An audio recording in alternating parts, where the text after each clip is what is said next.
Good afternoon, Americans. This is your favorite alien and Bubba here in the afternoon of Tuesday, May 19th, 2020. Well, wanted to do an editorial today. The update of COVID 19, and I'll call it something. I'll think of a good name for the editorial. But anyway, here we are, approaching 5 million infected planet-wide. We're over 315,000 now dead. Over 92,000 here in America.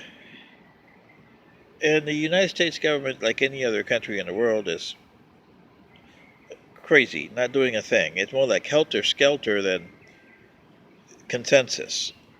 You would think that the federal government would be like prior federal governments were, good or bad times, where they can make up a consensus and went. Whether good or bad, they went with it.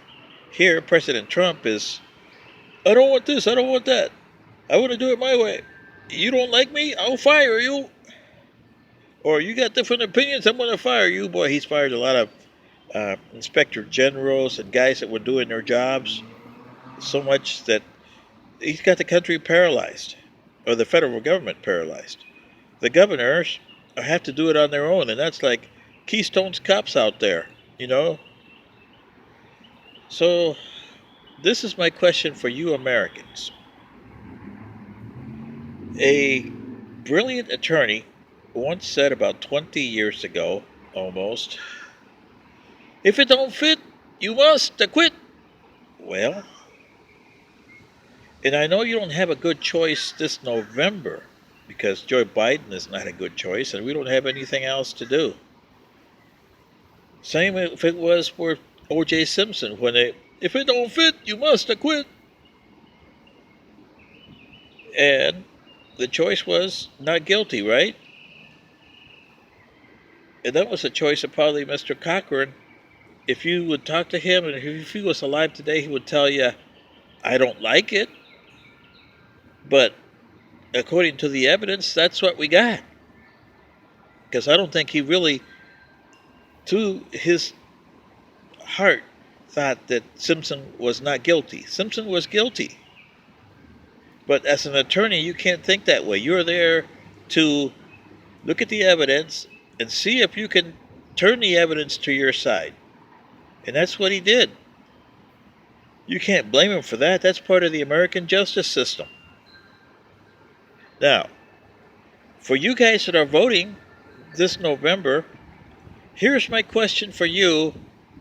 Just like Mr. Cochran said to the jury over there, if it don't fit, you must quit. I say to you and President Trump, if he can't fix, you must deepsix. Okay? So that's my answer to you. As a jury of this pandemic and the trial, you make your verdict on November. Is it going to be, if he don't fix, we deepsix? Or you must deepsix? So I will say, if he don't fix, you must deepsix. Okay? Let me know what you think, Americans. And this is not being pro or anti-Trump. This is just being as a jury of the pandemic here. He's going to have over 10 months by the time being there in November, if you go by January. More than 11 months if you go by December. So this is what you got to decide, Americans. If he didn't fix, you must deepsix. And tell him that. And it's not pro or con, that you hate him or you love him or anything like that. That's just the way the system works. It worked for President Clinton in 1992, remember? It's the economy, stupid! Yeah. And poor President Bush went down the drains because he said, no, read my lips, no new taxes. And he raised the taxes. So it was almost the same. Anyway, this is your favorite alien and Bubba. Good day.